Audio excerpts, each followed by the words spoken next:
The Sociology of Freedom. Manifesto of the Democratic Civilization. Volume 3. Written by Abdullah Öcalan. Chapter 1. Preface.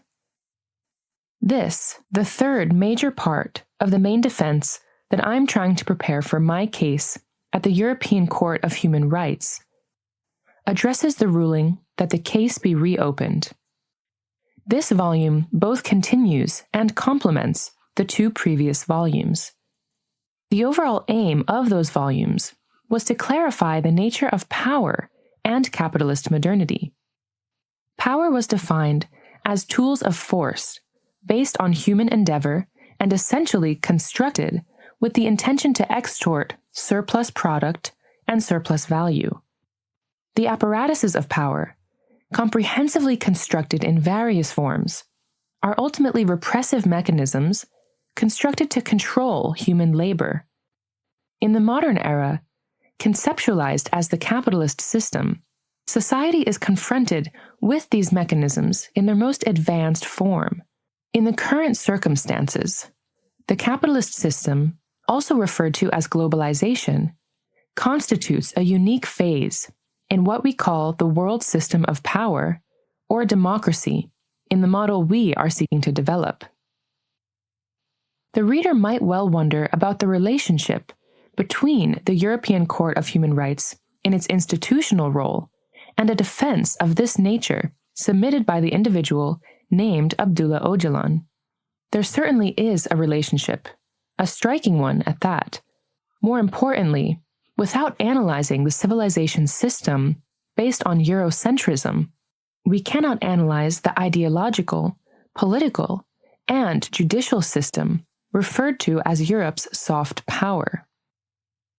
In fact, we can only interpret this soft power accurately by examining the Eurocentric civilization system in full.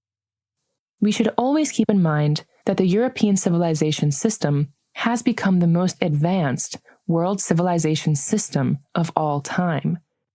Individual citizenship is one of the most important characteristics of this civilization. Never before in history were the concepts of the individual, individualism, and citizenship given as much significance within a society. The era that we are up against, capitalist modernity, is one where society is maximally dissolved into the individual, and the individual into symbolic society. Thus, caught in a situation where escaping the reality of this era was very difficult, but not impossible, I fell into major doubt about my identity, constructed as a citizen of the Republic of Turkey. It is undeniable that this, in turn, brought me before the most severe judicial and penal system in history.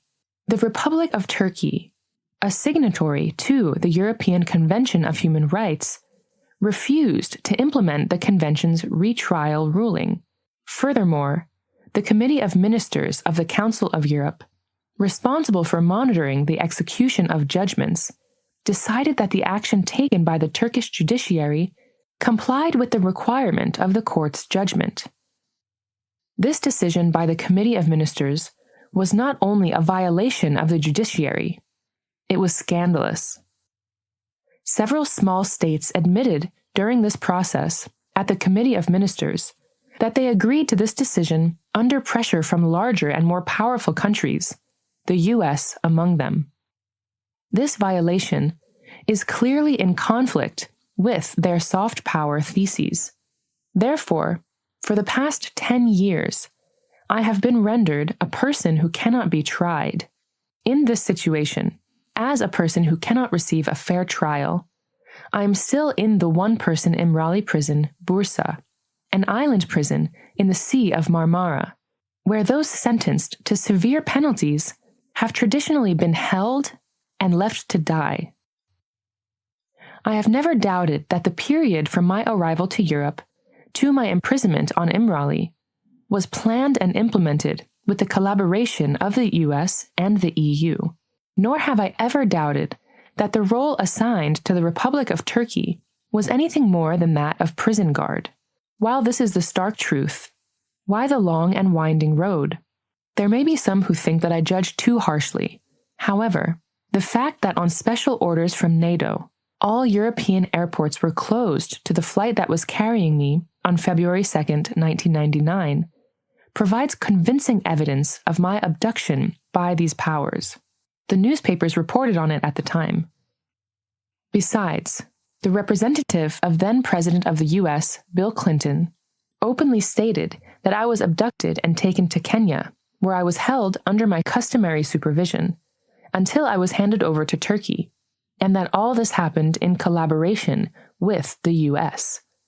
The unimaginable betrayal by the Greek authorities is an obvious fact that I find unnecessary to address. If it was my right to benefit from this European jurisprudence in terms of individual law, then why did those powers resort to such secret, obscure, and fraudulent means? What kind of bargaining was going on? Who participated in the bargaining process, and to what end?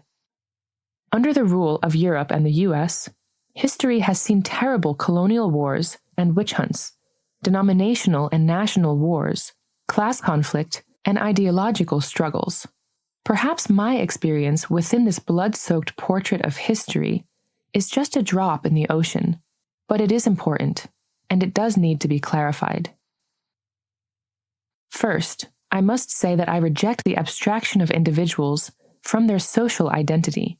The right to an individual complaint that is so adamantly insisted upon does not have the meaning attributed to it. The idea of individuals isolated from their social identity is simply a fallacy of official Eurocentric epistemology, which sees itself as scientific. Besides, it is common knowledge that I am being tried on behalf of the Kurdish people, the most tragic people in the world, and not as the individual Abdullah Öcalan. This brief enumeration of facts alone should provide a sufficient idea of the scope of my case. It is undeniable that all the system's powers played an active role in my arrest, trial, and conviction, no matter how powerful the Central Civilization system, led by the hegemonic US and the EU powers. Amid all the confusion, I clearly cannot be that easily eliminated. Furthermore, my people stood up en masse to oppose this great game. They protested against the conspiracy, with hundreds martyred and thousands arrested. They fully grasped the link between my trial and their own historical tragedy. They knew that their liberation demanded that this tragedy be brought to an end, and so they stood by me. The honorable task of explaining this, however, falls to me.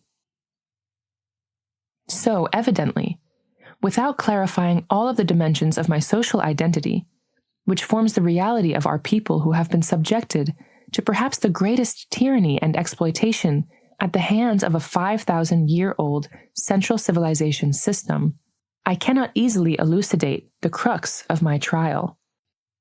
The essential criteria for addressing my defense in such breadth lie buried in the facts I have presented above. I must now repeat something I have often said. There are moments when history plays out in an individual, and an individual makes history. Although it has been accompanied by a lot of pain, it is undeniable that this honor has partially been mine. I know that all the deceitful scheming behind my back is a result of the fact that I, unlike most others, strive to play a role beyond that of a mere victim of destiny. This is why I chose the slogan, "Freedom shall prevail," for this court case. Overturning the repeated theme of fate in tragedies in favor of freedom is sufficient encouragement to make any pain bearable. In this play, in which my friends and I have our roles, the play titled Reality, defeat will this time be destiny's share. It should now be clear why I have titled this volume of my defense The Sociology of Freedom. Each and every step toward freedom can only be an attempt. Thus, an essay on the sociology of freedom might be a suitable title. No doubt the hegemonic European central civilization, is only one side of the coin. This civilization primarily represents power apparatuses that were built upon surplus value. The flip side, however, is the democratic face of civilization.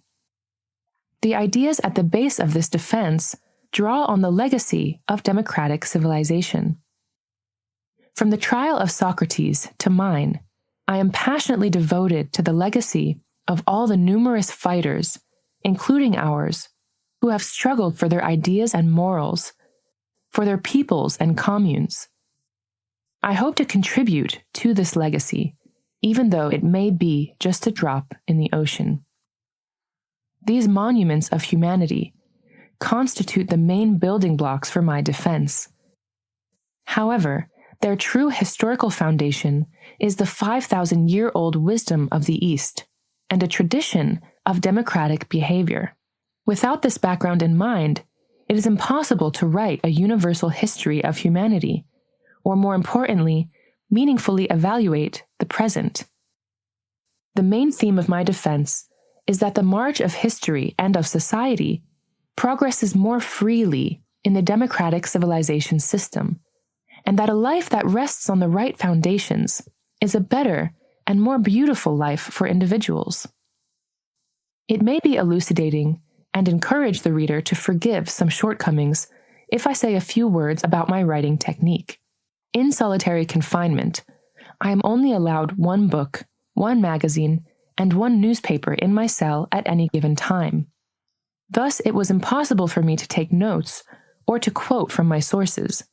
My main method has been to commit to memory the points that I found important and absorb them into my personality. I did not endure every prohibition slavishly. I responded by increasingly clarifying memory and by prioritizing vitally important ideas. The greatest weakness of this method, however, is that human memory is doomed to failure. Hence, not being able to take notes was obstructive. As I was preparing to write this volume, a new ban was introduced. I was not allowed to have a pen. After this ban was lifted, on the 10th day of a cell confinement penalty, I immediately began writing. This haste was necessary because all the delays had prevented me from keeping my promise to write. In any case, as a result of being denied a pen, I focused more intensely on my overall concept. The next 2 volumes of my defense are intended as a kind of concrete application of my main ideas. I plan to call them The Civilizational Crisis in the Middle East and the Democratic Civilization Solution, and The Manifesto of the Kurdistan Revolution. These volumes, which any intellectual could easily prepare with a certain amount of preparation, may, however, take me quite some time. However, in a seething Middle East, and in the Kurdistan that has become its heart, discussing the present in the light of an analysis of historical society is quite exciting, but it must be approached with a high degree of responsibility. The past, present, and future have united to constitute a new sort of Gordian knot. To resolve this moment through an anti-Alexander strike is the most essential and sacred duty of all.